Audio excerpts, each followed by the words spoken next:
Warning: the following contains explicit language and subject matter that may not be suitable for younger listeners, church folk, and people who enjoy kale smoothies.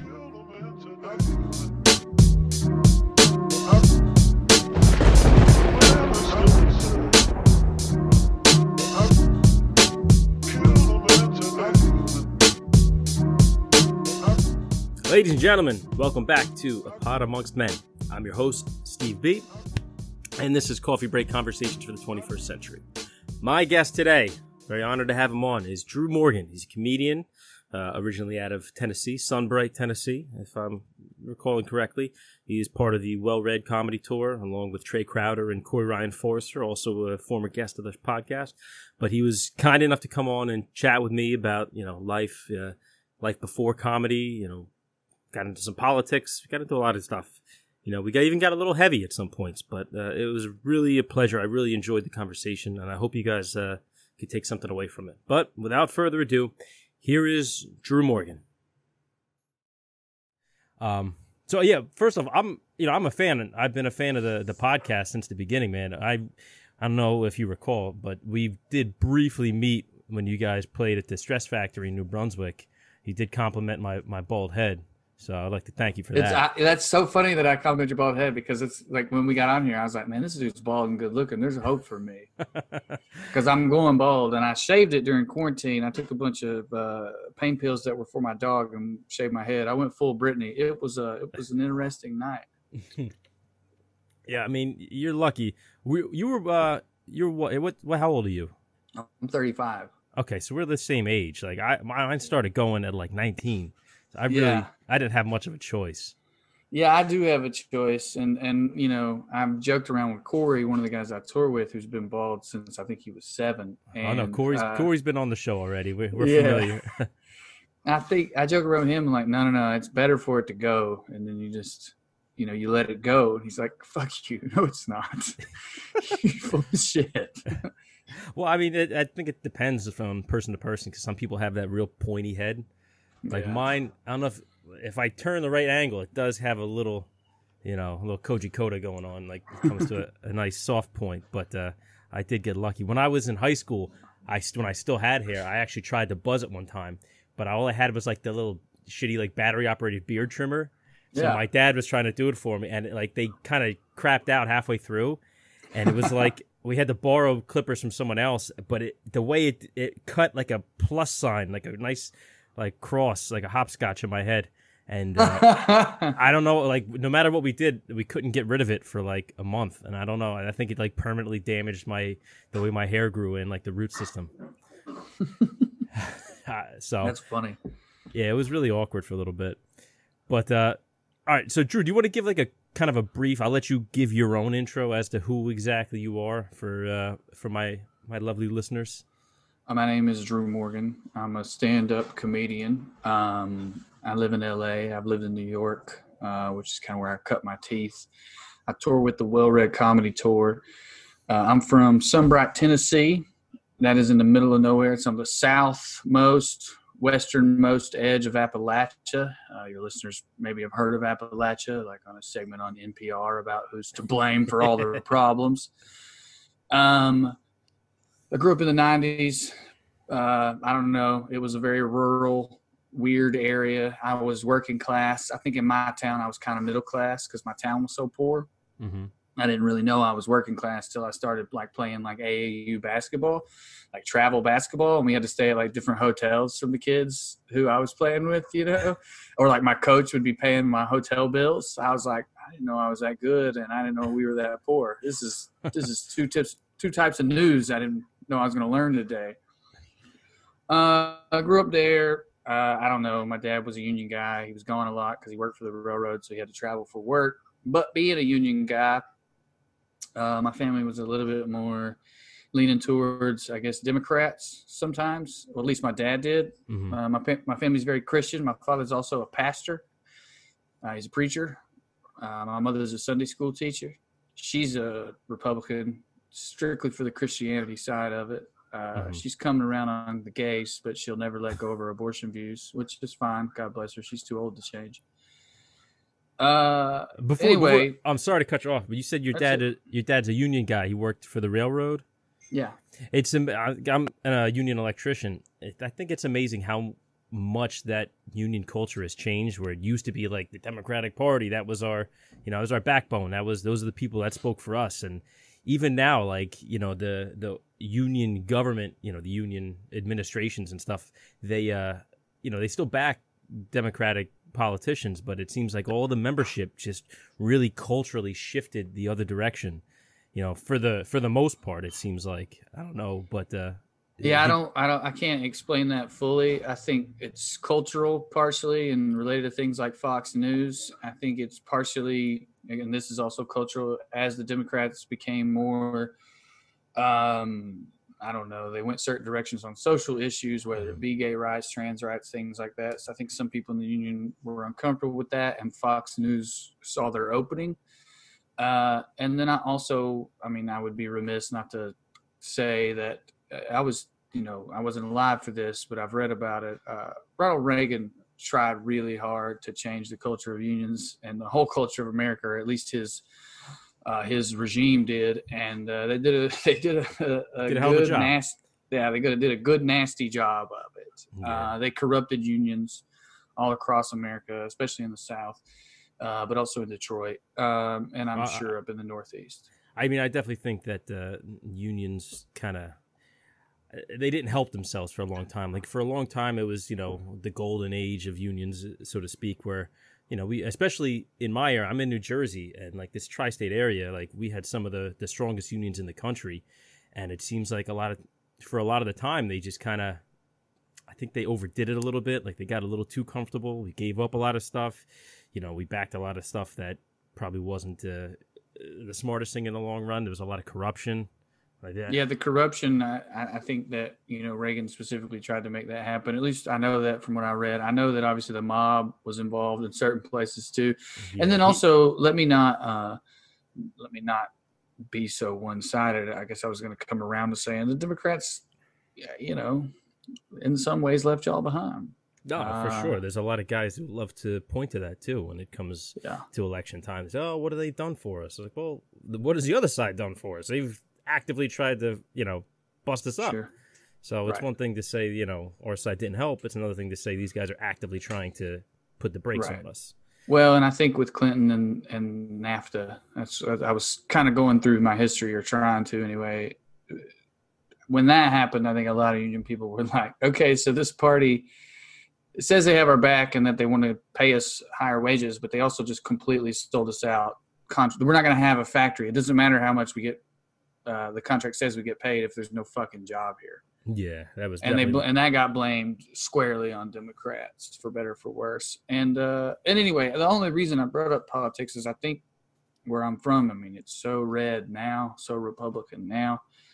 But I guess I just had a strange upbringing. You don't know that. When you're that age, I kind of felt normal to me to have a preacher dad who voted Democrat, even though he wasn't like super into gay rights or anything like that. He just sort of thought all that was horse shit in general. And the way he would say it is, every time a Democrat gets into office as governor or as president, I get a raise. Do you remember like a certain point? I don't know how you still are as far as religion goes, but I know like my parents split up when I was young. So my dad, he kind of bounced around for a little while. And at one point when I was around like middle school, high school years, he got like back into religion a lot. And I do remember a point, like we were at church and I just like, this seems like bullshit to me. Like, did you have a point like that? Or, I mean, I don't know how your relationship with religion still is to this day, but it's not healthy. Yeah. Oh man. I don't know if I had a point. I mean, I would try to push those fears down, or those thoughts down, out of fear. That's what I was trying to say. See how Freudian that was, or whatever. Yeah. When I was like 8, I started having panic attacks because of religion. I took all that stuff very seriously. I had an overactive imagination, and the stories in the Bible were real good at sparking it, Yeah. And some of them were a lot cooler than others. I would love like the whale eating the dude, and he stayed 40 days in it. That was rad as hell, even if it was bullshit. I think in my 8-year-old mind, it was like, that could happen. And by the time I was like, that didn't happen, I was like, yeah, it's a cool metaphor. But the eternity stuff, hell, and it lasting forever, and even to a certain extent, the idea that I would live forever, even if it was in quote unquote paradise, just freaked me out. And I brought that up because like that got so entrenched in me. I think I ran, like as soon as doubt started to come along, I think I just was like quietly creeping the other direction again, not believing any of that anymore. But it wasn't a moment. It was sort of I can't do it anymore. I can't be this person. I can't be 15 years old having fucking panic attacks over a fairy tale book, Yeah. I mean, it's great that people want to read in general, but, the Bible, it's Patton Oswalt said it, he's like, it's great you guys want to read, but, the Bible's full of great stories. But for me, I do remember a point in time when my stepmom, she said something to me, and I was like, do you really believe all of it? She said, what do you mean? I was like, well, there's a lot of holes in this whole story, like what happened? What about the dinosaurs? Like we know they were real. Like we see the bones all the time. How come the Bible doesn't mention that? And I remember she didn't have an answer, and that was a point where I'm like, okay, you know what? Now I'm done. Yeah. But that actually kind of leads into my next question was, like, who were the people that inspired you comedically? Because I remember, as a kid, I always had favorite stand-up comics, and George Carlin was one of my favorites, and he would rail against religion. Yeah. Like, who do you remember, like, a point, like, your favorites when you were young? Yeah, I remember a lot of stuff about stand-up. I don't even know where to start. The earliest one I remember, I don't know how old I was, but my mom and my Aunt Lisa, we were neighbors. Like my neighborhood was full of my aunts and uncles and cousins and stuff. And where I lived very rural, so that's kind of rare. It's not like we lived on the same block. I mean, I had 5 or 6 immediate neighbors on my road, and then the next set of neighbors was a mile away. But anyway, excuse me. They were watching Eddie Murphy.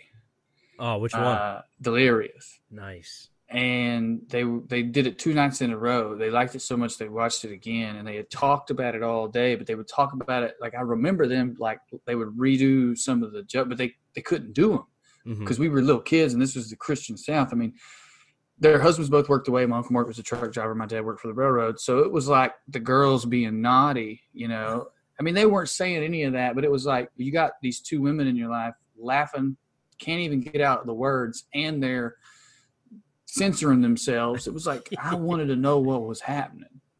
And so that night they said they were going to watch it again. I just stayed awake. They waited like 30 minutes, probably made themselves a drink or whatever and put it on. And I snuck up. It was at my Aunt Lisa's house. I just crawled behind the couch and listened. And I don't think I got most of the jokes, but I feel maybe I'm like, your brain does this. I feel like I got the timing. Like there was like he did this, and then he did this, and then he stopped, and they laughed, and he did this, and he did this, and he stopped, and they laughed. And he was cussing, which I liked, and he was getting away with it, which I super liked. Like that was all these words that my Christian mama is so pearl clutchy about. She likes. That's a type of magic. My mom loved to laugh. She listened to Jerry Clower. I don't know if you know who that is. Jerry Clower is a Southern storyteller.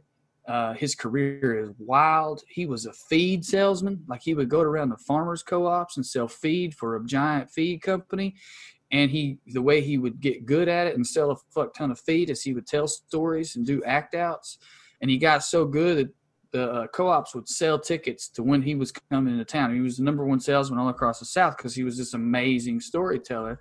Well, he just, started doing that instead and started putting it on tape, and it went huge, and he's pretty big in the South. He would tell these long stories that were funny throughout with these crazy characters, the Ledbetters. They talk like this, the Ledbetters. And he would tell these stories about him working at the lumber mill. And my mom listened to that, and I was allowed to because he was completely clean. So I remember that. And then I remember when Jeff Foxworthy first came out with You Might Be a Redneck, my uncle drove over to our house. We went on the porch and listened to it. Like it was like redneck viral. Like he came over and brought it with. It was like, you got to listen to this right now. And mom, was like, can the kids listen? He's like, oh, you don't cuss. He don't cuss.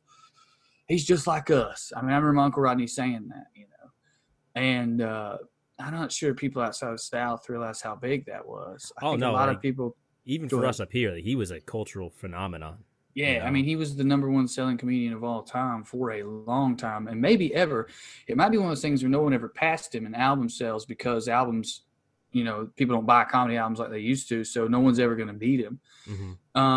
So those are the three things I mainly remember about like being very young in comedy.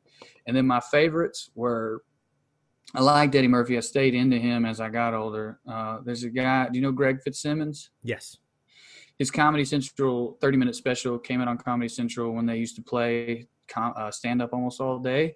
They would have 30 minutes. His came out when I was probably 13, and it was the perfect type of joke, and I was the perfect age for it. He was a smart guy, but he also he had this great joke about Ron Jeremy.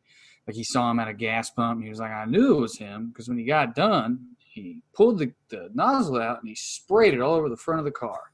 And like, I was 13, I thought that was hilarious. But then he had these smart jokes where he talked about, he read this letter from this school board he got because he played a prom and he got accused of corrupting the children. Dude, I'm from the South. Like, people getting accused of corrupting the children, that happens every damn day. It's no wonder Fox News took off like it did. The culture was so prime already for someone to come in and say they're after the kids, whoever it is, the devil, the queers, whatever it is. So he had this story about that. Anyway, I loved it. I watched it so many times. I got to work with him this January, and he repurposed some lines from that, and I talked to him about it. And I think at first he was embarrassed, like he had retold a joke, and I was like, sorry, I don't know what my dog's barking at. Probably the mailman. No, that's all good. Nick. Hey, right. Come here. He's a Fitzsimmons fan. It's cool. Yeah, he's mad like Greg used to be. But anyway, I mean, I remember it all and I loved it. And then Tom Rhodes also had a special around that time. He told this story about doing mushrooms in Amsterdam. Doesn't he live in Amsterdam now? Well, that's what I was going to say. It was weird for me because this was not really pre-internet, but internet wasn't like my buddy Doug had AOL dial-up, and he had figured out a way to see titties, and we would go over there or whatever. But like, I didn't even have away messenger crap until I was like 17, and by then I was ready to go to college. It sounded like kid stuff. But anyway, what I was going to say is he moved to Amsterdam because that particular joke, I found out all this later, it went viral in Amsterdam. Like, they played it on their news and all that. He got such a fan base over there that he could live there and make a shit ton of money. So he did. I didn't know what happened to him. I was spending the rest of my teenage years like, whatever happened to that guy, I had a thing like that. I saw Mark Maron did like a little like half-hour thing on HBO in the 90s. And I remember seeing it, and I'm like, this guy's funny as shit. And I could never find him. I heard him, like, he was on Stern one time, and then nothing ever again until his show from IFC came on Netflix. And I was like, oh, okay, I remember this guy. Let's see what this show's all about. And that's how I discovered podcasting. So, nice. So then, like, I had seen, I saw Trey's video, and I started following you guys. And you guys were one of the first shows I listened to. But back to what we were talking about, like, old school comedy. I remember driving on a trip. We were doing a road trip to Florida, and my dad had a Robin Williams cassette tape. It was a Night at the Met. And I was like, I don't know, 7, 8 years old. And I remember, like, Robin Williams had that real wild, like, real, energetic delivery. And I remember thinking, who didn't want to listen to the genie from Aladdin? But then hearing him say all the stuff, like, taking his kids to Disney. It's like, why do I want to do that? You look at Mickey Mouse to a 3-year-old, that's a 6-foot fucking rat, Like, hey, look, it's Goofy. It's Dad having an orgasm. And I had no idea what the fuck that meant, but I just remember it was funny, and I could quote the whole thing without even understanding half the jokes. I didn't know what he was making jokes about the Reagan administration. I don't know what the fuck that was all about. I didn't know who Casper Weinberger was, but I don't know if he knew who Casper Weinberger was. That man was so manic. Mom listened to Robin a lot too, and I liked him a lot. He was. When I was real young, he was too all over the place for me. And then the last one I'll mention is Greg Giraldo. And then to a certain extent, Maria Bamford. But I feel like that might have been college when I first discovered her. I still think she's magic. I don't mean to name drop, but I got to hang out at her pool the other day, and I was trying to be cool. Like, I was trying to be like, nah, man, it's cool. I'm a comic. You're a comic. We're all just, oh, my God, it's Maria Bamford. Because she's one of those people where she never got hugely famous. But to me, she's one of the best. Mm-hmm. So it's like, I'm like, man, don't stare at her. She's not used to people staring at her, dude. She's got a normal house. I wouldn't sweat name dropping too much. I mean, literally having you on here is a kind of like an epic name drop for me anyway. So, Well, hopefully, I wish you better luck next year. Then. So what was this? What was it like when you started stand up? Because I know you said you were a public defender before this. Like that's a major transition right there. Yeah, man, it was weird. I love stand up. I think I always wanted to do it since I was 8, definitely since I was 14. But I can't quite describe to people who aren't from a place like where I'm from how alien it was to me. Being a stand-up comedian sounded as alien to me as being in the Russian ballet might to you. Like, people are in the Russian ballet, even when you're 8, right? Like, as an 8-year-old growing up in New Jersey, if you saw the Russian ballet and the Nutcracker on TV, if you felt like, I would like to do that, where in the fuck would you go to do it? So it was so alien to me. I went to law school. And I studied abroad in college because my mom was an educator. She was a librarian and a history teacher, and she pushed me to do stuff like that. I got good grades, partially because my brother had become a drug addict, and I was just trying to be the good kid, and I ended up getting real good grades and all this other stuff. I'm saying all that to say, going to law school was off the radar for a lot of people where I'm from and in my family. I'm not saying there's no lawyers. There's no lawyers in my town. No one has a law office in my town. The one town over where the courthouse is, there's probably 4 or 5. My parents know some of those lawyers, but not like they're that close with them. Yeah, my mom worked with the judge's wife at her school. But my point being is my parents didn't have friends, and there weren't people at my church who were doctors and lawyers. When I played basketball at my local stuff, no one's parents were lawyers or doctors.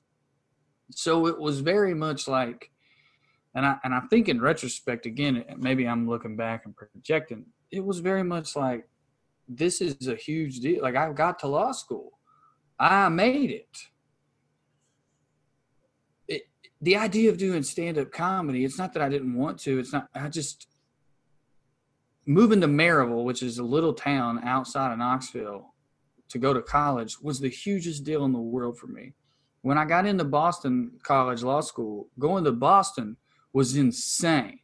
I might as well have told people in my family that I was going to Kosovo. Boston, you mean for a trip? You're going, no, I'm going to go live there. What? You're going to get murdered. I mean, that's their thought of the city. I say all that to say, I just didn't have, for better or for worse, the capacity to even really think about actually doing it. And it wasn't until law school where I started seeing competition signs and stuff where I started to think about, shit, I really want to do this at some point. And so there would be a competition coming up. I would write a bunch of material for it, but I'd never go do it. And then I started stand up in Miami. I got my first job out of law school in Miami. I was a Miami-Dade County public defender. I worked in the. Okay, now you were a public defender in Miami. Yeah, I'm thinking you were back in Tennessee. It was my first job out. No, I did that too, but we can get into that. But my first job out was Miami-Dade. Miami-Dade County is probably one of the 5 or 6 best public defense offices in the country. I did not have great grades in law school. I was not very happy, but I had worked for a lot of public defenders. I knew it was what I wanted to do, and just crushed the interview and got lucky and all that. I moved down there. They put me in the youth division, which is what they do with a lot of their young public defenders, because their theory is if you fuck up here, they're not going to go to prison forever. It was a wild time. It was my first adult job that had other people counting on me. I had worked construction and other stuff like that in the summers, but this was my first job where it was like people's lives. There's real stakes. My brother had been arrested for murder. Wild story. I don't want to get in the weeds with it. If we're having a story about what it's like to be a man in the century we're living in, I'm not sure. Do most of the things my brother didn't do is what I would say to people. Okay. But he had murdered a pedophile who had kind of threatened his kids and was also blackmailing him into having like a sexual relationship with him that he didn't really want to have, and he was an addict, and it was a very, very strange thing, and it was extremely hard to get through as a family. So I was down there trying to learn how to do this job while my family went through the system that I'm being sort of brought into. It was surreal. And my wife saw a stand-up comedy competition. I had like made her listen to my jokes I had written for competitions I had never signed up, or that I would never have the balls or the thought process to sign up for. I say balls, but like she signed me up. I had no fear. It was almost like, thank God somebody did it. It was like, I'm not afraid of performing. It's like something about signing up was stopping me or something. It's like jumping out of a plane. You need that person just to give you the push, and then the rest just takes care of itself. I guess so, yeah. I came in second. It was not a very great competition. The lady who won's very funny. She's still doing it. I hope almost everyone else has quit, frankly. But yeah, I mean, I'd practiced my little jokes on Andy. She's a good audience. I studied it. Like, I had been watching stand-up comedy. I wasn't good by any means, but I could tell a joke. Mm-hmm. And I didn't really look back, I guess. So what was it like to start? I mean, I was a 25-year-old freshly out of law school lawyer who was drowning in professional and personal life. And in retrospect, that's fucking so many comedians. It's like, I got to tell a joke right now or I'm going to blow my fucking brains out. I mean, I hate to be so dark about it. And, you know, and I know it's a bit of a cliche, like, you know, all the comedians are sad. And my thing with that is I don't think you got to be sad to be funny at all. But I do think you got to be relatable.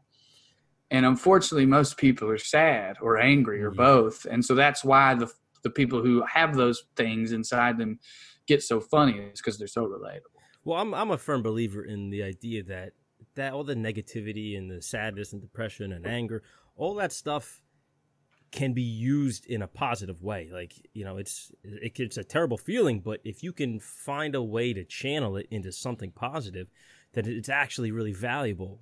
You know, well, some of your listeners who have been really low or really angry probably know that sometimes you don't have a choice. You got to either channel it into something or let it consume you. Mm-hmm. And I think that's where I was.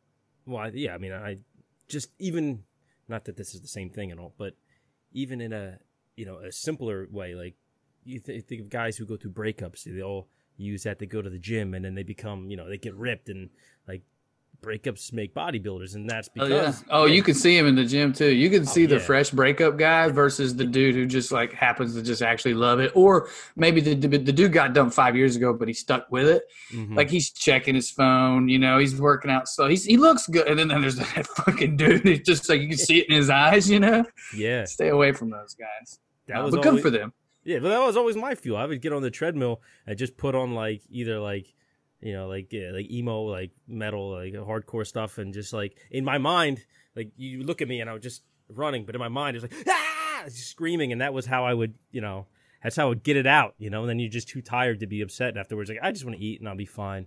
Like, that was how I would do it. But comedy, you know, I know you said it's a cliche, but it is a common thing. Like, you hear a lot of comedians saying, it's like, yeah, you know, like I'm really fucked up, and the humor is my defense against the universe, essentially. The first open mic I went to after the competition, there was a guy on stage when I got there named Lucas Connolly. Lucas moved to New York probably a month after I first saw him, and then I ended up catching back up with him in New York. He was on stage talking about being addicted to meth and his lesbian mothers not knowing what to do with him, and he was working at this Waffle House, and he was getting in fights with people.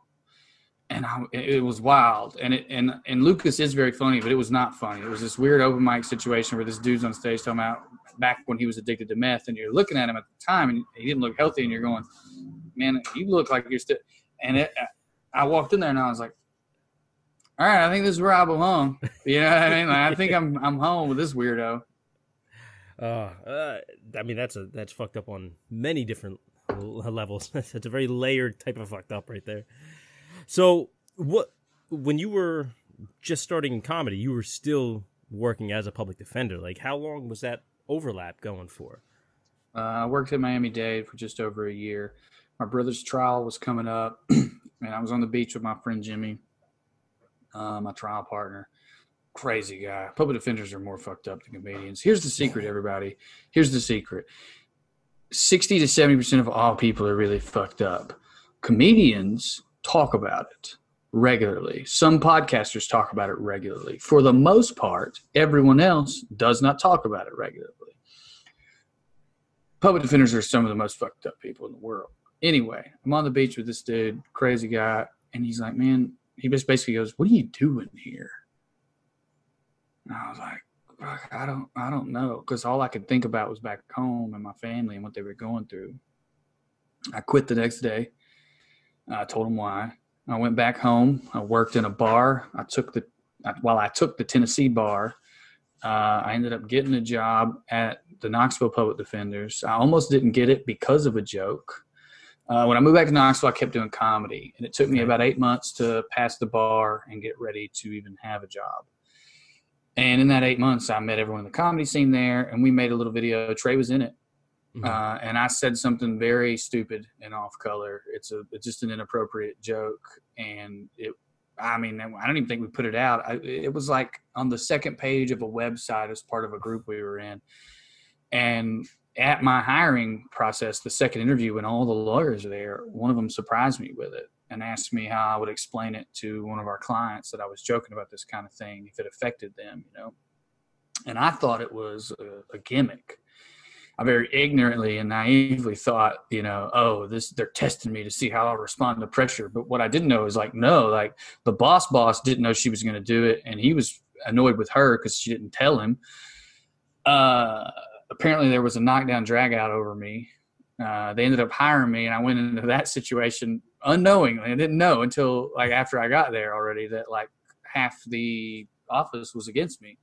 It was a dumb joke. I'm not proud of the joke as a comedian or a human being. I'm not going to ask you to repeat it or to say it. So I wouldn't repeat it as a professional or as a decent human, but I'll go ahead and own up to, I said a word that is not cool. And I said it in jest, and I defended the joke when they asked me to, and said that I was using it ironically. And that's true. That's when, the joke wasn't ironic. I was becoming a macho guy to make fun of a macho guy, but I wasn't good enough at comedy yet to do that. Gotcha. If that makes sense. So no, there's plenty of comedians that use words that you can't get away with now, and even saying in the context they're using it, they're not using it in a hateful way, but Yeah, Patton Oswalt, you mentioned earlier, is a great example of somebody when he goes into a character. That character will say whatever that character feels and says. Yeah, I guess exactly what I was thinking of too. Yeah, I guess I probably was doing a version of that, consciously or unconsciously. It doesn't. It genuinely doesn't matter. I've talked about this before. I'm not. If people come after me and I get canceled, then so be it. But I was a 25-year-old idiot. Almost didn't get that job. Got it. Was still doing comedy, and I stayed there for another almost 2 years. So there was about a 3-year overlap of public defense and comedy. So well, that's not entirely true, because I didn't start comedy immediately. Pretty much. So yeah, 3 years, 3-year overlap. What was that like when it eventually came to a head where you went one direction? You mean when I decided to go full time? Yeah. After my brother got sentenced, I kind of just sat down with my wife and was like, you came to Boston when we first moved in together, my last year of law school. You came to Miami when I got that job. You came back to Knoxville, which you did not want to do because of my family. Where do you want to go? And I knew she would say New York or LA. And she said New York. And I talked to those folks in Knoxville and had the same conversation with them that I did in Miami. I'm leaving. Here's why. I think it's a good reason. I'm sorry if you invested in me and you feel bad. This is a weird time for me. As you know, my brother just got sent to prison. Will you please help me get a job in New York as a public defender? Just like I said in Miami, will you please help me get a job in Knoxville? And they said yes. And it was my thought process and plan to go there and become either a Brooklyn or a Bronx defender. They're probably the two best public defense. I think. I don't even remember. And if there happens to be somebody listening who's like, that's bullshit. Okay, whatever. I was going to be a public defender in New York. That was my hope and my plan. I wouldn't worry much about backlash from listeners. Everybody's pretty cool here. As soon as I made the decision that we were moving, I kind of knew I wasn't going to do that. I got up there and was just like, man, I was kind of a bad lawyer at the end, or like I was about to become one, which is not okay. Did you feel like your heart wasn't in it, or? I felt like I had gotten too overwhelmed, that my personality was such that like I was way more interested in being right than winning. Like I wanted to have a fight with this judge about the nature of the whole reason we're here on this violation of probation because my guy smoked marijuana. And I know what I'm supposed to do. I'm supposed to tell him he's sorry and it won't happen again. And we've got all these rehabs lined up and he's got a good job and his boss is here and his family's here, sir, and blah, blah, blah. And I wanted to be like, no, I didn't call it rehab because it's fucking pot. I got high with your bailiff like last month. Like what the fuck you can't do that, Yeah. So it was a little bit of that, a little bit of just being overwhelmed. And then also realizing I wasn't built for it. I loved the identity of being a public defender. I believed in the work so much and I liked my clients. And that was almost enough. But when I added the stress and everything going on with my brother, I hated every other aspect of the job. I don't like legal research. I don't like the political games you have to play with the prosecutors and the judges and everyone at the courthouse. I just didn't want to do it. I wanted to be a public defender, but I didn't want to do these things that were, for me, very hard. Mm-hmm. I was good in court, but I was bad leading up to it. Okay. Do you feel like the whole experience of that job affected you, or maybe changed you as to who you are? Like more so than any other thing that's ever happened to me professionally. In what ways? Well, number one, I know things that you can learn on a logical level, read about. I know them on an emotional level and from an experience level, and I'm a very experience-based learner. That's just my personality type. So specifically what I'm talking about is the way bureaucracy works and grinds people down in this country. Mm-hmm. And in my opinion, fuck that. I don't even know why I'm pulling a punch here. The fact that our system is racist and classist and geared towards people with money and or people who are white. Those are facts. It's not, at this point, it's not conscious. It may have been once upon a time, which is a big part of the problem. There were conscious efforts by the system to hold down poor and black people in the past. It now may just be systemic and unconscious, mm-hmm. but it still exists. And then again, just bureaucracy in general. I mean, going back to the marijuana thing, I mean, I could talk to a DA. There was a guy in Miami who was a fucking libertarian. He had the goddamn snake tattoo on his arm. And I'd be like, hey, man, this pot. Like, you don't even believe the government should be allowed to tell people not to smoke pot. So, like, give me a fucking break here. He's like, oh, man, I don't believe that, but there are the rules. And I'm like, this is so fucking weird. Like, well, it's hard. It's like, why are we having this conversation if none of us even believe that this is really an issue, And that's what bureaucracy can become, and that's what systemic problems are. It's everyone, quote unquote, just doing their job. There's an old mm-hmm. David Foster Wallace. I think he was doing a graduation speech, and he tells this riddle, and I don't think he came up with it, but it's like almost like a joke or an absurdist riddle. It's like there's two fish swimming along, and this old fish comes by him, and he goes, hey, fellas. And they're like, what's up, old timer? And he goes, how's the water? And then they swim on a little way, and one fish looks at the other one and goes, what the fuck is water? That's how I felt every day in that courthouse. Like, we were swimming along, trying to do all these things we say we're trying to do, and no one's acknowledging that we're in fucking water because no one knows what it is. And the more I talk to people, the more I realized, oh, we all know what it is. Everyone working here is aware that we're in water. They just don't want to talk about it. And if I'm losing people because that's a little bit too much of a metaphor, what I'm saying is, fuck, the more people I talk to, the more everyone's like, yeah, I know it's bullshit, but what do we do? And I'm like, What do you mean, what do we do? We're it. We are it. It's like an existential crisis, essentially. It's like nobody's. Well, my life has definitely been one existential crisis from one to the next. But I totally get that. It's like we all just accept that this is the way it is, and no one along, like you said, the bureaucracy, no one on any rung of the ladder is kind of taking a step back, saying, "Why does it have to be like this?" And it's strange too, Steve, because I chose public defense in law school specifically because I didn't want to get caught up in causes. And that may sound weird, but like I was attracted to and cool with all the sort of civil rights or cause type kids. Mm-hmm. I've got one friend who works for the State Department that I was close to in law school. I got another friend who's literally fighting tooth and nail all the time for Palestinian rights. These are the people I was close with, and I hung out with them. But for me, I was like, well, I don't have a cause, but I believe in justice. Public defense is good because it gives me a person. I can fight for that person. And I liked that. And I did like it for real. And I loved fighting for that person. But in fighting for all those individual people, I started to see how big the system that was eating us all alive. I mean, it was going to literally lock them up, but it was making me feel that way. And again, with everything going on in my personal life, my brother just got sentenced. I think it was just too much on top of the fact that I didn't like being a lawyer.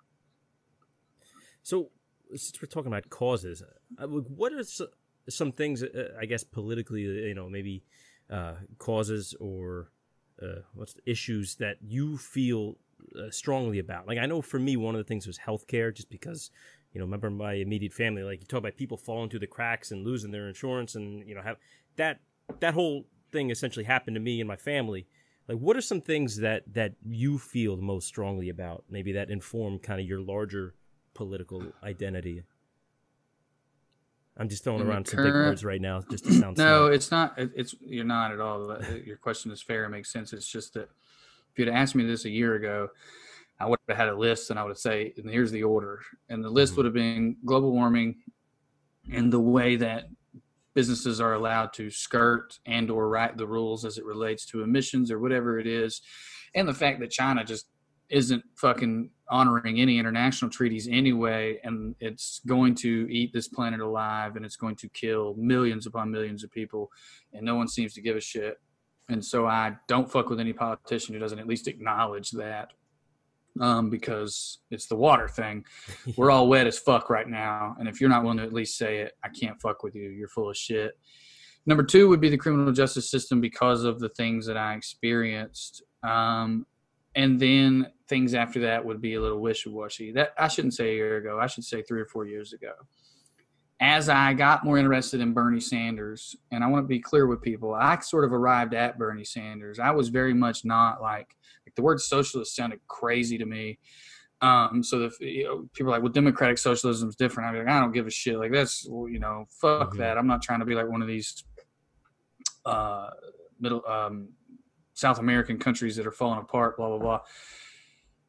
As I looked desperately for more politicians who weren't seemingly owned by big interests as they're paying for their campaigns, as I learned about what Big Pharma kind of did to my own family through the opioid epidemic, my brother was addicted to pills. That was the start of all of his problems. When I learned that these pharmaceuticals, you can look it up, Purdue Pharmaceuticals, they got sued, and there's potential for criminal legal action. They, on purpose, it's been proven in court, targeted an area of the country where people had insurance, but were too isolated and or poor for anyone else to give a shit about.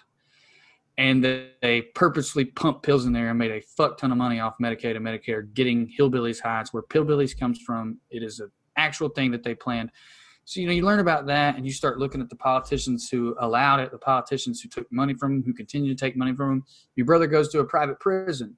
You start learning about the private prison lobby. I'm looking for a fucking politician or a group who's talking about this. And there's Bernie Sanders. There's Bernie, this fucking angry little Jewish guy who I thought was crazy and kryptonite or whatever. And so lately, just being honest with you, because you asked me, Steve, I don't know how political your podcast usually gets. I mean, I'm more and more losing my faith in the whole American system because of the amount of money that corporations, and then what leads from that is power, have put into our system. And so what informs me most politically right now is my belief that we've allowed special interests and corporations to completely pervert our entire fucking system. And when I look back on other things that have made me mad, like global warming, like the prison system, I can connect the dots and go, fuck, everything I've ever been angry about. That's what, very powerful companies started all of it. Yeah, it all stems from that one source, that money is that ultimate corrupter. And I then endorsed Bernie Sanders and got completely behind him for 2 elections in a row because of that. And I still look for politicians who, at the very least, will talk about that stuff. I appreciated the shit out of John McCain because he talked about it on the right. He talked about, we got to get the money out. He talked about that. And I appreciated the hell out of it, even though I disagreed with him on some social issues to the fullest that I can. And then the other reason I said it's weird to answer this question right now, I right now believe, based upon what's going on with feds potentially being deployed to major U.S. let's cities. just say it, liberal cities. Let's just put it where it's at. I mean, they've got them. There's a thing that came out today where a high up official in DHS literally said that they've got people videotaping because they're looking for viral content. It's their goal right now, Trump's goal or someone in his regime, is to go to these quote unquote liberal heathen cities, make it look really bad and say, I got to deploy people and control those cities and win this election. This word gets thrown around way too much, but it's fucking fashion. When you see people getting kidnapped off the streets in minivans and someone goes, well, they released them 2 days later. We don't fucking know where they were for 2 days. They didn't get charged with anything. I saw another video of a Fed going to a guy's house without a warrant and saying, I need to talk to you. Someone told us you're Antifa. It's freaking me out, Steve. Well, I'm sorry. I was like, fucking wake up on a Sunday and talk to you about it. I thought we were just going to like discuss like being a man and drinking beer, but like it's freaking me the fuck out. People don't care. People who love Trump don't care. And it seems like everyone else like doesn't want to believe it. This is what happened. This is like what happens first. Yeah. And then the next thing you know, it's his 4th fucking term. Well, for me, I was a very strong Bernie Sanders supporter myself. So I met my wife in 2015, like right after Bernie first announced he was running. I was researching this guy. I like what he's saying. And my wife is Cuban. She's from Cuba, like lived under the Cuban government. And it really, like talking to her and my in-laws, and, my father-in-law is a very smart guy, but he's very much set in his ways. And he was very outspoken against the Cuban government while he was there. He could have had a really comfortable life, because he's a smart guy. He's an electrical engineer. He was very well educated, and he didn't want anything to do with Castro and his regime and all this stuff. And they eventually were able to come to America. And, I definitely had to weigh my views and kind of maybe accept that some things I thought I knew about, hadn't researched it, and I didn't really fully understand what I was talking about. And it's tough. I found myself in a real tough spot. Like my in-laws, they look at Bernie as if he's, the next coming of Fidel, right. But I personally, I disagree with that. Well, I think I started there myself out of fear. And then I, whatever Bernie himself personally would do if he could snap his fingers and make our whole country a certain way aside, I sort of looked at it as like, if we can get this guy in there, we can have a bigger social safety net. We can have nationalized healthcare. I don't want Cuba. But I look at Sweden or Denmark or some of these places that have a lot bigger social safety nets than us, or even fucking Canada that just has better healthcare. And I go, okay, but I want that. And I would absolutely just vote Democrat if they were pushing for it, but they're fucking not. And then when I tried to figure out why they weren't, every single time it came back to, the insurance lobby is paying Barack Obama millions upon millions of dollars. That's why he still wants insurance to exist, even though he's changing healthcare. And I went, okay, Bernie's the only one that has my back on this. It has nothing to do with Cuba. I mean, I know it does for them. I'm not trying to downplay that. Yeah, well, it's tough, especially. I mean, you lived in Miami. You know what what that environment's like. Everybody down there, they just want to go right because it is nothing like the left. Like anything slightly left to them is a slippery slope to socialism, and it's hard to have that conversation because a lot of people, they're traumatized by it, and it's totally understandable. But it's that word gets thrown around, socialist. It's very conflicting. I like Bernie. I love what he's talking about. The corruption is the thing that stems out to everything else. Like everything comes back to that, the money in politics, you know. And he, at the time when he first ran, he was the only one talking about it. You know, like the other people made, you know, a little lip service here and there, but nobody really made that part of their platform. And now he's changed the conversation. Absolutely. He's changed the whole window. Is now everybody's talking about that, but it's also a question of, you know, how much they really give a shit. And right now it's, you know, I understand your feelings of despair, especially, you know, me in this state, New Jersey. Like it's just like a completely blue state, but it just seems like that makes zero difference when it comes down to policy. You know, a state run completely by Democrats, they can't get shit passed. They can't even get marijuana legalization, even though that was one of the number one things that, you know, our governor talked about when he was going to get into office. And they control every aspect of the state, and they still can't get it done. But I think maybe we should move away from this, because now we're going to go into a downward spiral where we're both just going to end up, you know, completely breaking down into panic attacks. Yeah, they'll be at my door soon anyway. So yeah. all I need is for my father-in-law to walk in here and hear me say something. He's going to think that, you know, I might as well be wearing a Che Guevara shirt.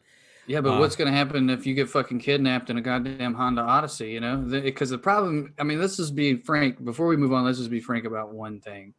Any system is corruptible. Yes. And, you know what I mean? Like, the government, if they get enough power, can take people away for whatever reason, left or right. And, you know, the existence of Fidel Castro doesn't get rid of the existence of Mussolini, you know, who's a right-wing fucking crazy dictator who, anyway. That's a good point. Like, just because one thing is bad doesn't mean the other thing is good. Yeah, the Koch brothers would be evil in any system. They just happen to live in American capitalism, so they buy elections. Well, it's funny, especially when you talk to people who, you know, have varying political ideologies. It's like when you go issue by issue, I think on most issues, people tend to agree more often than not. But it's like we're so caught up in the tribal mentality that it's just like, no, listen, this is what my team is doing. I got to back that, you know. And it's hard to break people out of that way of thinking. But if you do take it, you know, issue by issue, we're pretty close on most things, I feel like. Yeah, I don't think we're going to break people out of the tribalism anytime soon. So back to comedy. Yeah, this happens every podcast, and you know, I don't want to be like I just answer questions honestly, but it's like I feel like there's some podcast, like I did one last week called "Are You Trash? Are You Garbage?" Okay. The whole point is like they ask you questions like, you know, do you ever have anyone in your family? I'm doing your accent because they're also from New York or Philly or somewhere. Who owned a hot tub but no swimming pool? And I'm like, yeah, like 4 ants, you know. And it was like, it was fun and it was funny. And one of my fans was like, that's the funniest you've ever been on a podcast. And I'm like, yeah, I got to talk about the goofy side of being a redneck, you know. Mm-hmm. Well, that's the thing, you know. Sometimes things get heavy. I personally don't want to shy away from that because there's a lot of growth, you know. Too often, I think, especially us as men, like we don't want to talk about the serious shit, like the issues that we do have, you know, emotionally, mentally. We just kind of have to put off that front. Like, listen, everything's fine. I can handle it myself. But clearly, if you look at the world, a lot of people can't handle it themselves just by fucking white knuckling everything. So there's nothing wrong with talking about it. And as long as you can, you know, not let it just envelop you and become who you are, like just, you know, admit, like, yeah, I'm fucked up a little bit, you know, like it is what it is. It doesn't mean that's who I am. That just means that that's a part of me. And I can accept that, and I can grow from that. I can take that, all the shitty things that have happened, and, you know, maybe become better. Yeah, so I look at the darkness that is clearly inside me as sort of a roommate that won't move out, and they're never going to move out, but they're not the only person who lives here. Yeah. And they need to fucking understand that from time to time. You know, from time to time, I got to tell this son of a bitch, clean up your dishes, because I'm fucking going to the gym today, you know. Then I'm going to make dinner for my wife. And I know you're not leaving, but you're going to stand in the fucking corner for the rest of the day, you know? Yeah. I mean, as long as you remain the one in control and not let it, you know, guide your entire life, I think it's a fair recipe for success. So, like I said, we're going to go back to comedy a little bit just to kind of lighten it up before we get to the end. I don't want to keep you too long. You've been real generous with your time today, and I'm. Well, that last question you got, I think I have some funny story for it. So yeah, I hope we'll end on a funny note. Definitely a dark funny note. Yeah. I mean, listen, I got a few. I mean, anyway, before I'm kind of zoning out a little bit here. So, you're a comedian, formerly public defender. Mm-hmm. Do you think that there's parts of your personality that, were affected by being a public defender that you're able to use to your advantage as a comedian? Like, does that give you a unique viewpoint more so than your peers? Yeah, for sure. If you have looked at fucking 250-pound bulldog cop that has hurt people, off camera, in his eyes, and tell him he's a fucking liar, he's a fucking liar. And then if he walks in there and keeps being a fucking liar, everyone's going to know he's a fucking liar.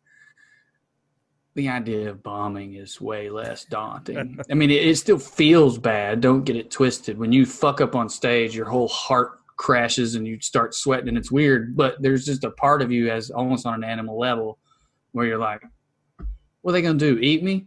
Yeah. You know what I mean? Like fucking, I told Officer Jones to go fuck himself and he had a gun on him. I don't give a shit what this fat lady who's in town from Baltimore thinks about me.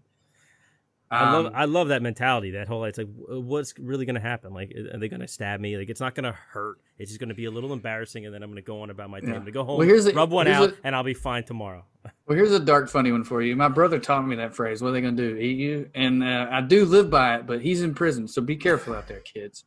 But yeah, I think that, and then obviously just talking in general, being able to talk to different types of people. I had judges, prosecutors, witnesses, clients. They were all from very different places, coming from different places, whether you want to do like the sort of identity politics, demographics, black, white, all that, rich, poor, and then also just literally, I'm here to put that guy in jail. I need to get the fuck out of jail. I'm just doing my job. I had all that every day. That helps. That's, I can imagine it would. What do you think, like if you were able to go back, like what piece of advice would you give your younger self? Like something that you've learned along the way, because you've come a long way. Like you've been doing comedy, 10 years already at least? It's close to 10, yeah. I think it's like 9 months or something. Yeah, if there was like something like the thesis that you've taken away from your experience so far, what would you say it is? Well, you termed it just now in terms of comedy. So do you mean comedy specific? No, not really. I mean, you could. I think taking care of myself. Oh, sorry. Go ahead. I think taking care of myself, like recognizing when I'm in trouble and doing it. Like I wasn't happy in law school. I probably I've thought when I read your question on the email, I thought about saying I'd tell myself not to go to law school. I have a lot of debt and I didn't want to be a lawyer, but it did shape me in ways that I'm proud of, and it gave me a lot of experience that I'm proud of. So I think what I tell myself is just truly take care of yourself. Recognize I got really fat and drunk in law school because I was unhappy, but I didn't know I was unhappy. Like I stopped working out and doing any of the things like that. Then I got displeased with being fat and all that stuff, and I kind of got back into working out, but I still wasn't taking care of myself mentally, and I wasn't dealing with what was actually happening in my life. And I tried to go to therapy once, and the dude was dumb, and I didn't even try to go to another therapist when I should have just picked a new counselor. I shouldn't have went to that fucking Christian counselor my mom told me to go to in the first place. I knew I was smarter than him. He's got Christian counselor in the name. He's a fucking moron. So just taking care of myself is what I would say. Like it's a dumb analogy maybe, but it's like that plane crash thing. Mm-hmm. The oxygen drops, you got to put yours on first. I think that, like as a man, and then, that toxic masculinity stuff, you gotta take care of everybody. I moved back home to take care of my family. I quit my job in Miami to do that. I said to my wife, we'll move to whatever city you want to, because, it's your time. And those were good things. My heart was in the right place, and I don't regret doing them. But there was very much a whatever everyone needs kind of mentality that I had. And it's not necessary. It ends up making you less able to help people. Do you, you made me think about something. Like, how old were you and Andy when you guys got married? Like, how long have you been married for? We were 24 and 26 we got married 10 days before I turned 26. I was 25. All right. Yeah. So you guys got some time in already. Yeah. Like, I know for me, I've only been married almost 3 years now, but that experience of literally having to learn to share my life with someone, and her, knowing me well enough and being able to read my moods and what I was doing, to be able to call me out and say, like, what the fuck is wrong? Like, why are you doing this right now? Like, something's bothering you and you don't want to admit it. I didn't even realize that was an issue that I had, where I would just internalize everything and not, I didn't want to be a burden. The same thing that everybody else says. I don't want to make my problems someone else's problems. But finding the trust in another person to actually be able to tell them how I was feeling and the things that were truly bothering me, not just like, work was hard. Like the things like, I have a weird relationship with my mom because sometimes I feel like she wasn't going to protect me. Like that kind of thing. Like I never realized that was an issue, and that companionship, like her literally being there and me having the faith that I could tell her these things and trust that she would hold the weight and help me, and not lose faith in me and not think, this fucking guy's weak, Like that to me was such a major point in my life where I was able to just be honest about those things that were weighing on me. And now I have a podcast where I talk about that. So, well, a quick story about that specifically. There was a moment in Miami where I was struggling with my job and what was going on with my brother, and I told Andy a little bit what was going on.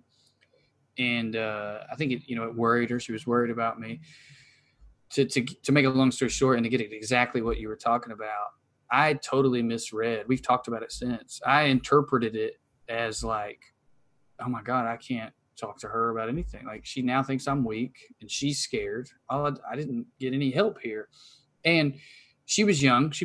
There probably were things she could have done to handle it better, to make it clear to me that that's not what she was feeling. But like you said, like I tried it and immediately was like, that was bullshit. That didn't work, and yeah, maybe the piece of advice I would give my younger self is like, you got a good one, take advantage of it. It's like, take advantage of the strong woman you're with. Yeah, just actually trusting someone for real and not just saying you do. All right, so we're getting close to the end. Last thing of the podcast is a segment called Humble Pie. You read about it. This is, I always take part in this along with my guests, just so you're not the only one putting yourself out there. But, we share embarrassing stories. So, I don't know. Do you want to go first, or do you have one locked and loaded? You can go first. It doesn't matter to me. All right. Let me. If that's how you usually do it. Well, I actually had to write up a list because, like I said, I have to do these every week. So there is a point where I have to really think about it. But I have one. So I used to be in bands. I was a bass player, and we used to play all down the Jersey Shore, like Atlantic City and everything. And we did a show where one of my guitar players, he wasn't going to be able to make it. So we're like, all right, listen, we could do it without him. Like he just, he sings like 2 songs. We won't play those songs tonight. And then we'll, we won't have that second backup vocalist, which is fine. No big deal. So I was thinking, like, you know what? I'm not tone deaf. I know his parts. I can do it. And I didn't say anything. It was just me thinking this internally. So we got there. We're setting up. We're doing sound check. And the sound guy's like, all right, how many mics do you need? And they were like, 2. I was like, 3. And they're like, why? I'm like, I'll do Brian's parts for tonight. And they're like, oh, you sure? I'm like, really? I said, yeah, I'll do it. And I could already feel like that shaky leg, like my knee was like shivering at this point. So we're getting to the first song where I was going to have to do backup vocals. And I was posted up by the mic and playing. And I just kind of, right when the part came where I was going to have to sing, I just kind of slowly stepped back, like that Homer Simpson in the bushes meme. Like I just kind of backed away from the mic. And I literally was too shy to even go near it again for the rest of the night. And they kept looking at me like, you pussied out, man. Like, way to go. Luckily, I don't think anybody in the crowd totally caught on to it, but that was really embarrassing for me because I thought I was going to do it. I thought I was going to, man up and actually face my fear, and I totally let it get the best. Were you guys close? Were they your buddies? Oh, yeah. Like, the other guitar player that was there that night is my best friend in the world. Like, we've been Did they give you shit? Grade. Yeah, a little bit, but it wasn't anything like, like it probably wasn't a big deal to them. Like, no, to you, it was like the most embarrassing thing. They've forgotten about it. Yeah, but that's a perfect example of, not facing your fears and just right there, right at the precipice, and you just step back. All right, I had two that came to my mind immediately when you said embarrassed. I don't embarrass easily, but when I do get embarrassed, it's usually a very painful and visceral thing for me. The first one was like an 8th grade story, and I chose not to tell it. It had to do with my dick, and we've all been through that, but we all just have to get through it. You know what I mean? I was back in Knoxville at that time of my life where I moved back. I was a public defender. I got blood clots all down this arm. I had to get surgery. They removed a rib. So in the middle of all that stuff I was just telling y'all, see, it could have got darker. I had this sort of brush with death, but like not really. Like death was very much on the table, but I didn't really know that till I was out of surgery and everything was seemingly good. And I was talking with the doctor, and then I started the process. Like as he talked to me, like, holy fuck, did I almost die last week? And he's like, yeah, you almost died. So if you have to almost die, I recommend not knowing that's the situation. But in relation to that, I got out of one of the surgeries. I had to have a lot of surgeries. They removed the rib to give me more room in there so I would not get more clots, but they had to get all the clots out first. They went in to get the clots out, and they just couldn't get them all. Like it was so many. My whole arm had clotted up. They just, like 8 hours worth of surgery, and like, the doctor needs to go home and like fucking eat or whatever. So I come out and I'm groggy, and I have a history both with drinking and with anesthesia in my life to where when I'm like woken up, like if I get hammered drunk, like say in a cab on the way home, I pass out. If you wake me up, I'm real confused. Like like in that dreamlike, also drunk state. And I go fight or flight, and I don't really have a lot of flight in me. So I just try to fight everybody. So a lot of what I'm about to tell you, I'm embarrassed to have it told to me, but I only remember the end part. So here's what happened. I come out of surgery. A nurse, I'm being wheeled, and they're explaining to me the surgery went well, but they couldn't get it all, and they got to do it again. And I'm like half listening, but I'm just like really waiting on them to stop talking so I can say, yeah, cool. I need to eat. And they're like, well, you can't eat because you have to go back to surgery. And I'm like, I'm not going back to surgery. And they're like, well, you have to, they're still like, oh, he's confused, and like he's groggy, and they're just being sweet. And my parents are there. And I'm like, apparently I went full like lawyer mode. I was like, don't patronize me, ma'am. Let me tell you what's going to happen. You're going to go get me a hamburger, a salad, and a glass of milk. And if you don't, I'm walking out of this damn hospital. Apparently at this point, my dad tries to intervene because he's like nearby, because it's like, and he's like, son. And I'm like, son, don't son me. What are you going to do, Dad? You going to punch me while I got these fucking needles in my arm in front of all these people? Embarrass the shit out of my dad. Of course, he turns red. He gets angry as hell. My mom starts to pop up. I'm like, don't you start. I look back at the nurse, and I'm like, you're going to get me a hamburger. And she said, well, maybe we could have the doctor explain it. And I'm like, don't do that trick, ma'am. I'm not stupid. I'm sorry you deal with stupid people, but I'm not one of them. You're not going to be like, we're going to get the doctor. You're going to get me a hamburger, or I'm not going to have the surgery. And another nurse was like, fucking let him have the hamburger. You know what's going to happen. What happened was, as soon as I got the hamburger into my mouth, I vomited it right back up immediately. They let me drink some water. They knocked my ass out. They sent me back to surgery. I wake up. Now I'm in the ICU, not because I'm necessarily dying, but because they have coursed this declotting agent through my body that is so powerful that if I like fall over, I could bleed to death. So they want me in the ICU. It's pretty standard. I wake up there. All that's explained to me. They kind of tell me the story. I'm like, Jesus Christ, I'm sorry. Who do I even apologize to? My mom's like, I don't know her name. You got to apologize to your dad. She's at my bedside. It's like 3 a.m. And I'm like, Mom, I got to pee. And she's like, okay, they gave you this. She goes and turns her back. I roll over and pee into the thing. And it's black with blood. And now I'm like, fuck, I think I'm bleeding on the inside. Like, oh my God, I'm dying. And like, it all hits me like a ton of bricks. And I say, Mom, and she comes, I'm done peeing. She comes over there, and I show it to her, and like her face goes white. I call my wife on the phone. She's in New York looking for apartments for us. I wouldn't let her come home. I just remembered that part of it. Mom's hitting the button for the nurse. My mom starts crying. She starts praying. And I'm talking to Andy, and I'm like, look, I don't want to freak you out. The nurse is on her way here. I'm in the ICU. Like, I just peed straight blood. I don't know what that means. I think I'm bleeding out, and they're going to come get me now. The lights flick on. This short little blonde nurse marches in, and she goes, what's the matter? Do you need a little attention? And like, I freeze, and I'm like, who the fuck talks to people like that when they're bleeding? I'm like, yeah, I think I'm bleeding. Oh, did you pee blood? Yeah, well, I got a baby next door who can't breathe on its own, so why don't you do this for me? Why don't you chill out, and you're going to treat me with respect, because I heard how you treated my friends, and I want you to know something. If you do that to me, I will kill you. I have the drugs to do it, and nobody will know I did it. Do you understand, sweetheart? I started dying laughing.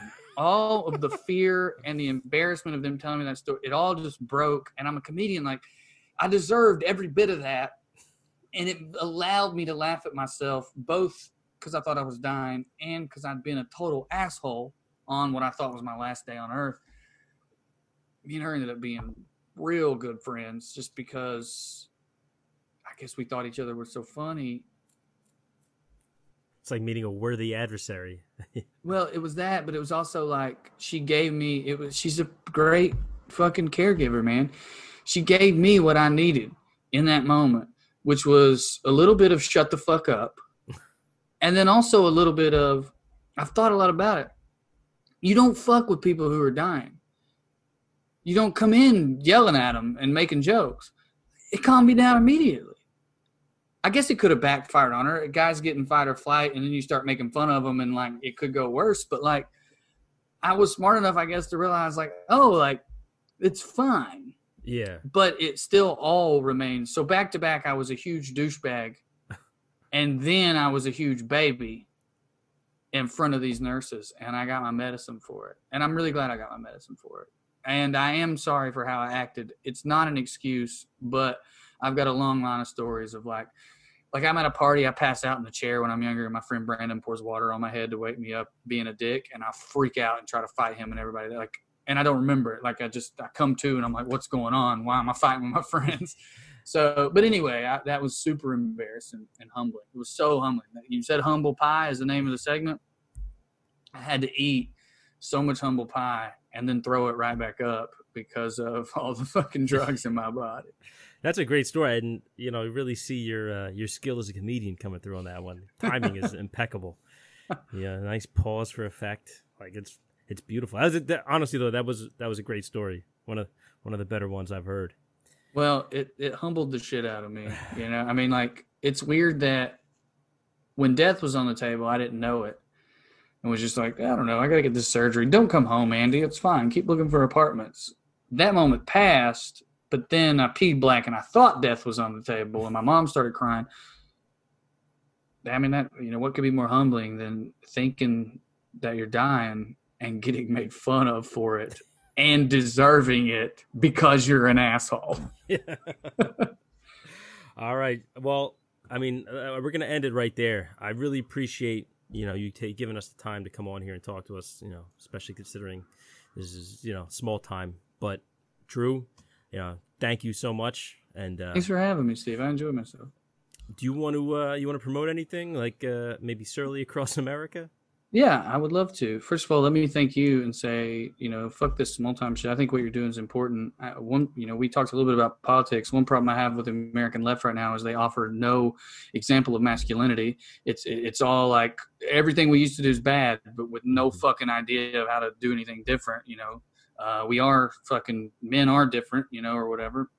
Anyway, I would like to plug. So thank you is what I'm saying. I'd like to plug Surly Across America. It's my comedy special. We made some tapes for Netflix and stuff, some real good comedy tapes. They rejected them. I didn't know what to do with them. I made them into my own special. If you want to Venmo or Cash App Drew Morg Comedy, I realize everything you just heard does not make you think I'm very funny. But if you follow Drew Morg Comedy on Twitter or Instagram, or you can follow me on Facebook, Drew Morgan, you'll see my clips. They're very good. I'm very proud of them. I cut them up into a special, and I'm just letting people, if they want them, just Venmo me at Drew Morg Comedy or PayPal me at drewmorg@gmail.com, and whatever you want. And if you're out there and you're fucking struggling right now because quarantine and how weird everything is, and you just want to laugh, just hit me up on any of those platforms, and I'll just send it to you for free. I don't give a shit. I just want people to watch it. Yeah, and I'm proud of it. It's called Surly Across America, and it's different tapes from different cities, and it's a lot of fun. All right, you guys heard it here. I'm going to make sure we put a link to everything in the show notes so they could find you. Make sure you listen to Drew on the Well Read podcast as well as Into the ABISCUIT every week. And honestly, bro, it was a pleasure. It was a pleasure to have you here, man. Thanks it's for having nice. me, Steve. Hell yeah. So, well, there you have it. That was my conversation with Drew Morgan. Big thanks to him for taking the time to come on. It was a great conversation. Great storyteller, that guy. Make sure you follow Drew on social media at Drew Morg Comedy, on Instagram, Twitter. Make sure you check out his comedy special, Surly Across America, out now. Just hit him up for details. And also make sure you listen to his podcasts, plural, Well Read Comedy on the Well Read podcast, wherever you get your podcasts, as well as Into the ABISCUIT, the show he does with, what's the face? Cut. Make sure you listen to his podcast. Oh. Cut again. Make sure you listen to his podcasts, Well Read podcast with him, Trey, and Corey, and also Into the ABISCUIT, the show he does with DJ Lewis. Yeah, and that's about all we have for you this week. So, make sure you guys watch. Well, you're probably watching the full video now on YouTube, or you're listening wherever you get your podcast. So you don't need me to tell you where to find us because you're already here. So until next week, peace.